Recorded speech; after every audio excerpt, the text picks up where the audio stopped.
My brothers and sisters in Christ, today the Church celebrates the feast day of a very unique saint, Saint Isidore the farmer. Saint Isidore was a farmer. He was a holy man. And that's it. Now, of course, when I say that's it, I mean that tongue in cheek. But as often as the witness with some of the wonderful lay saints, Saint Isidore is a reminder to us of what makes for a saint.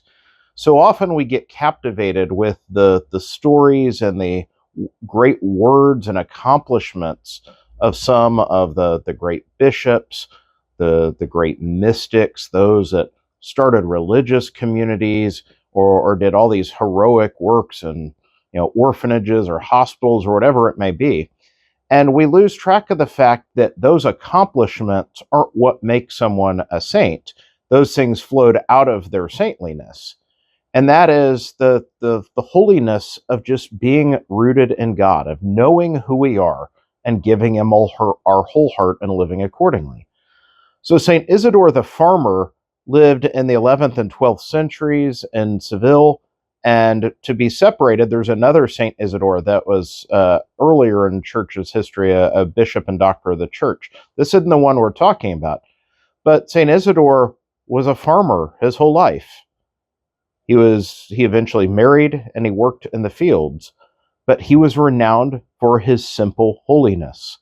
He went about his work with incredible charity. He went to church daily, was a man of great prayer, and from that, legend sprung up of miraculous things that happened through him because he had a simple concern for the poor, his concern for animals, and just he went about his calling, his daily labors with incredible love and devotion, and this brought about great notoriety for him.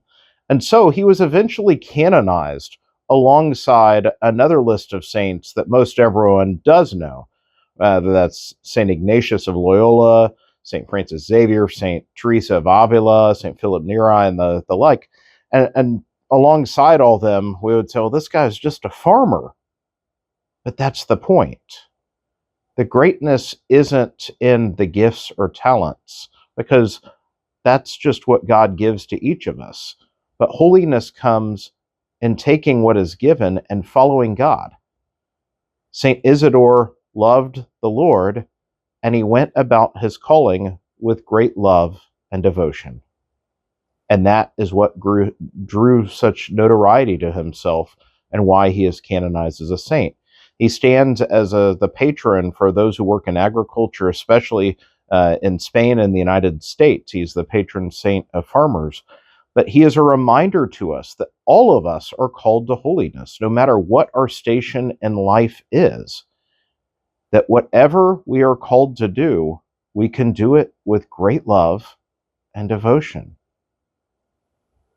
May St. Isidore's example inspire us this Easter season to be filled with joy and to go about our duties with the fullness of love. I realize I'm repeating myself here, but the message is so simple and so important for us to hear. That is the stuff of the saints. Saints, like you and I, are also created to be. May God bless you all.